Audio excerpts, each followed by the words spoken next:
Civil engineer FBH। आज की video में डिस्कस करने वाले हैं हम BOQ के बारे में।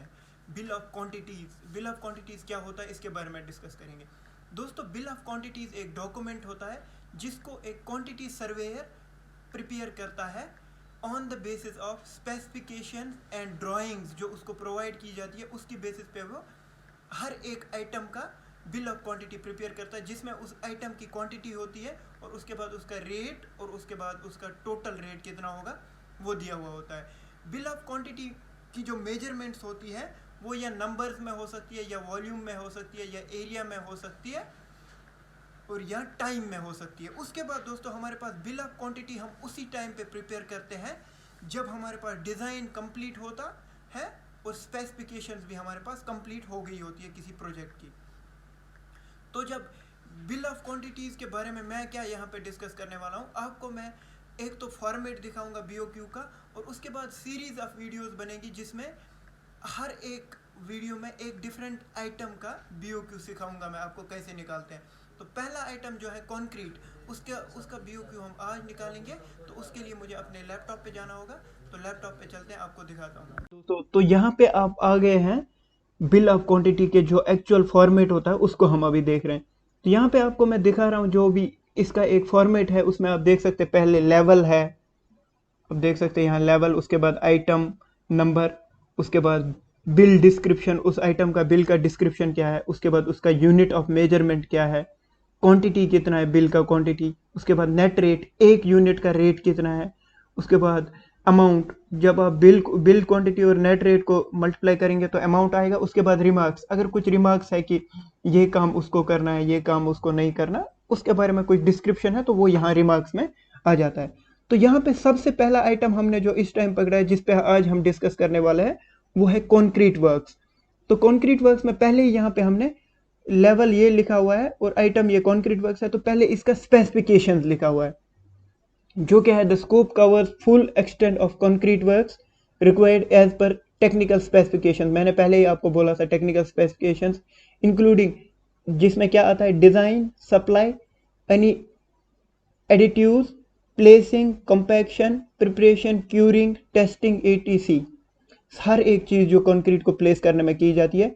कंप्लीट यूजिंग, कौन कौन सा कंक्रीट का ग्रेड यूज करना है, प्लेन सीमेंट कंक्रीट जिसको ब्लाइंडिंग कंक्रीट कहते हैं, जिसका ग्रेड है C20। C यहाँ पे कैरेक्टरिस्टिक कंप्रेसिव स्ट्रेंथ को लिखा जाता है। उसके बाद using plain cement concrete of for structural purpose, screed के लिए C35। तो ये हो गया। उसके बाद using reinforcement concrete for super structures foundation minimum 1 metre above ground water level, C35 उसके लिए भी है। और उसके बाद क्या इनने इंक्लूड किया है इसमें, foam work class with technical specifications including any props, surface preparation unless and otherwise stated. ये जो भी चीज़ें हैं वो सब कुछ इसमें ऐड की गई है। उसके बाद स्टील के बारे में भी उन्होंने ऐड किया है यहाँ पे आप देख सकते हैं, complete reinforced steel bars shall be high yield deformed bars of minimum characteristic yield strength 460 Newton पर मीटर पर mm स्क्वायर, और इक्वली इंक्लूडिंग सप्लाई भी इसमें है, फैब्रिकेशन, इंस्टॉलेशन, etc। मतलब सप्लाई भी, जो ये बिल बना रहा है उन्हीं को सप्लाई करना है, उन्हीं को फैब्रिकेशन भी करवाना है और उन्हीं को इंस्टॉलेशन भी करवाना है कंक्रीट स्ट्रक्चर के अंदर, ये सब चीज़ें।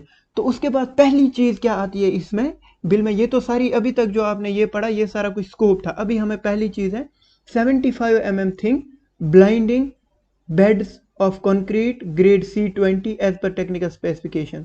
पहली चीज़ क्या है, ब्लाइंडिंग कंक्रीट जो हम पहले करते हैं उसके बारे में। वो जो भी ब्लाइंडिंग कंक्रीट है वो कभी मीटर क्यूब में नहीं ली जाती है, स्क्वायर मीटर्स में ली जाती है एरिया के हिसाब से। तो वो हमारे इस प्रोजेक्ट पे इतने स्क्वायर मीटर है, उसका नेट रेट इतना है, जब इन दोनों को मल्टीप्लाई करेंगे तो ये एक्चुअल में हमारा वहां पे अमाउंट आएगा। इसमें कोई भी रिमार्क्स यहाँ नहीं दिए हुए। Smoothly trowelled screed concrete laid to slope और राफ्ट स्लैब। तो अभी उसके बाद दूसरा चीज़ है स्क्रीड, जो हम ब्लाइंडिंग के ऊपर वाटर प्रूफिंग होती है उसके ऊपर एक स्क्रीड कंक्रीट होती है जिसमें 5 mm वाले एग्रीगेट्स होते हैं, 10 और 20 वाले एग्रीगेट इसमें नहीं होते। उसको स्क्रीड कहते हैं, वो हम मीटर क्यूब में लेते हैं और इसका क्वांटिटी ये है, नेट रेट एक का ये है 1 मीटर क्यूब का, तो ये आ गया इसका टोटल। तो उसके बाद क्या है, कंक्रीट इन राफ्ट स्लैब। दोस्तों यहाँ पे आपको ये याद रखना होगा कि कंक्रीट का रेट डिफरेंट होता है डिफरेंट चीज़ों के लिए। अगर आप राफ्ट फाउंडेशन कर रहे हैं उसके लिए अलग रेट होता है, कॉलम्स कर रहे हैं उसके लिए अलग होता है, बीम स्लैब्स के लिए अलग होता है। अगर आप कोई ये क्या करते हैं, मास कंक्रीटिंग करते हैं, उसके लिए अलग होता है। यहाँ पे आपको सब कुछ पता चल जाएगा। रफ फिनिशिंग वाली अगर कोई राफ्ट है या ट्रेंच है तो उसके लिए देखिए यहाँ पे ये रेट है मीटर क्यूब का, और ये इसके इतने मीटर क्यूब है, और इसका ये सारा कुछ रेट आ जाता है जो मैंने आपको पहले ही समझाया। कंक्रीट इन कॉलम्स, हर एक कॉलम के लिए पर मीटर क्यूब के लिए ये है, और ये सब कुछ है इसके लिए। आप रेट्स वगैरह पे ध्यान नहीं दीजिए, रेट्स क्योंकि आपको जिस एरिया में आप काम कर रहे हो वहाँ से पता चल जाते हैं, वहाँ के जो अकॉर्डिंग टू गवर्नमेंट रेट्स होते हैं वही वहाँ पे लिए जाते हैं, तो इन रेट्स पे आप कोई ध्यान नहीं देंगे, ये एक रेफरेंस है आपको सिखाने के लिए। Concrete for walls of various thickness, different thickness वाले जो वॉल्स होंगे उनके लिए कंक्रीट का रेट ये लिया हुआ है। कंक्रीट फॉर कॉलम्स डिफरेंट है।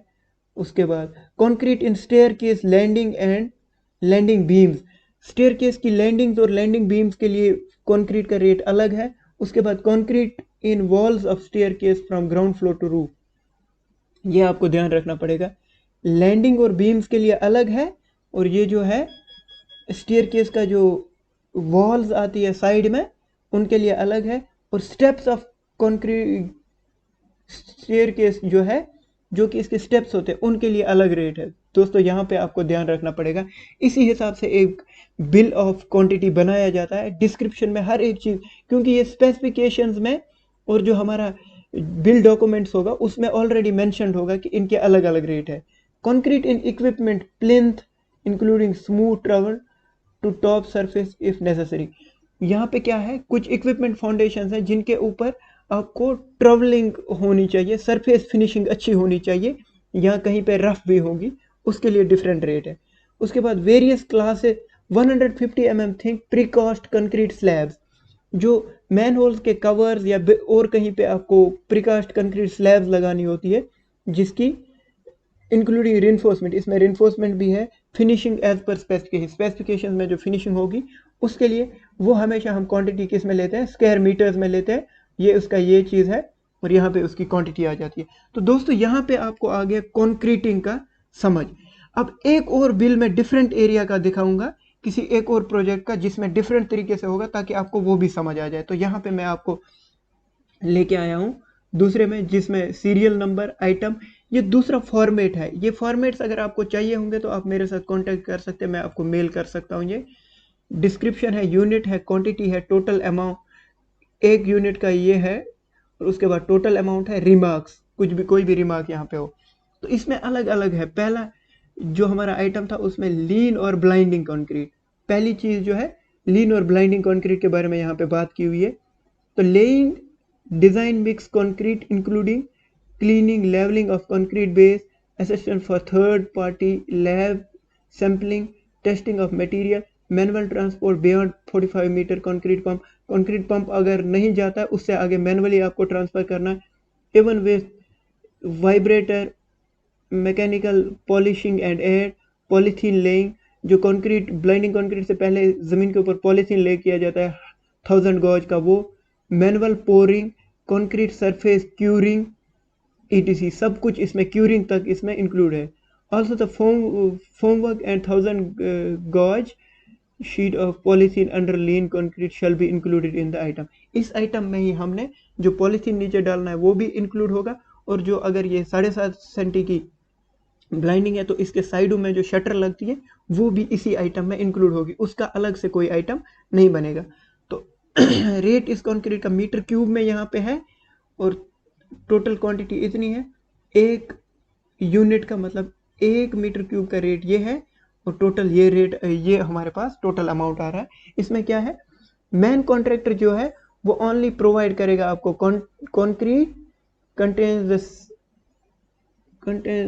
The second layer of motor, man contractor provides motor, जहाँ पे आपको सेकेंड लेयर ऑफ मोटार चाहिए होगा वहाँ पे मोटार प्रोवाइड करेगा, और जहाँ पे आपको कंक्रीट चाहिए होगा वहाँ पे सिर्फ आपको कंक्रीट प्रोवाइड करेगा। शटरिंग, फॉर्मेशन प्रिपरेशन, पॉलीथीन, वो सब कुछ आपका है और आपको कंक्रीट को ले करना है। ये एक सब कॉन्ट्रैक्टर के लिए बना हुआ BOQ है कि सब कॉन्ट्रैक्टर को आना है, उसने फॉर्मेशन प्रिपेयर करनी है, उसकी कंपैक्शन करनी है, पॉलीथीन ले करना है, साइडों से शटर लगाना है और कंक्रीट आएगा पंप लेके मेन कंपनी की तरफ से, सिर्फ उसको वो ले करेगा और उसको फिनिशिंग करेगा। ये हो गया।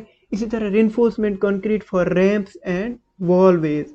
रैंप, अगर कहीं पे कोई रैंप है वहाँ पे और वॉकवे है, उसके लिए जो कंक्रीट है उसका रेट अलग से यहाँ पे 200 है, 200 मीटर क्यूब है और उसका 204 रेट है। और यहाँ पे भी क्या है, मेन कॉन्ट्रैक्टर आपको कंक्रीट और स्कैफोल्डिंग का मटेरियल प्रोवाइड करेगा। अगर आपको स्कैफोल्डिंग करनी है वो आपको खुद करनी पड़ेगी।